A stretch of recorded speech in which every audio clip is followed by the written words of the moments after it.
When I first joined, there were only 3 men here. I was the 4th doctor to join the group. There have been times in my career when it's been harder to be a woman. I think there's some moments when it's actually been easier to be a woman.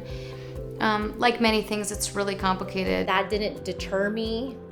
It might have concerned me a little bit in the beginning, but now that I'm in Retina, I feel that I'm an equal to my colleagues. I kind of never saw it as like a area of weakness, but more just like, if a boy can do it, I can do it. What's the problem? I also thought that I'm just as qualified as any of the other applicants to be in this field and to care for these patients. Rather than feeling like it's intimidating to be one of the few women, it feels like something that I can help with in moving the ball forward and recruiting more women to our field and teaching them how to make the best impact that they can. To have that access to not only leaders in the field, but women leaders, I think it's very empowering. I think there's been something very empowering for me about being in a practice setting in which I'm really valued for my skills. I know my skills are needed and they're recognized, and that's irrespective of my gender. Our field is definitely improving, but our practice in general is even ahead of that, and that's something I'm definitely proud of, for having so many female doctors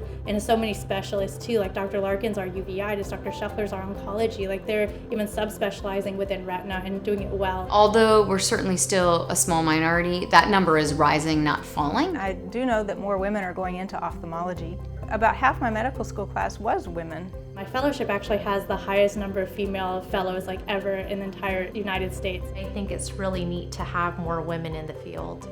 And proud to be a part of that effort. We still have a long way to go, and I would like the world to be a place where both women and men feel like they can have a balanced life, both at home and at work.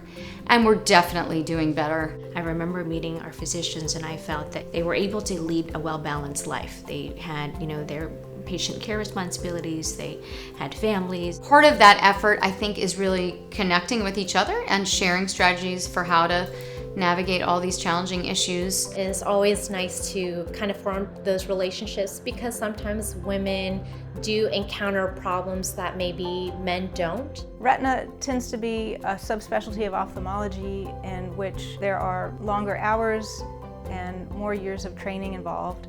And oftentimes our surgeries occur after hours. Less women tend to join just because of how rigorous the time constraints are, and it happened to coincide with other responsibilities that come at that time in our lives. The hours are very long, and often for women in their childbearing years that can be challenging or intimidating. The practice is very welcoming and has made it feasible. I look to my female partners as an example of that, but I think more of that will hopefully encourage other women to kind of think about this as an option. I think it's a good support system, and all my colleagues have been very respectful to me, and it's been a good experience. The people are what brought me to this group. It's great to be part of an organization that values diversity, both gender diversity and racial diversity. For me, I'm always used to working with men and also women too. I don't think of them as men or women. I just think of them as doctors and my partners whom I trust. I fully expect that at some point in the future it's going to be 50-50 across the board, not just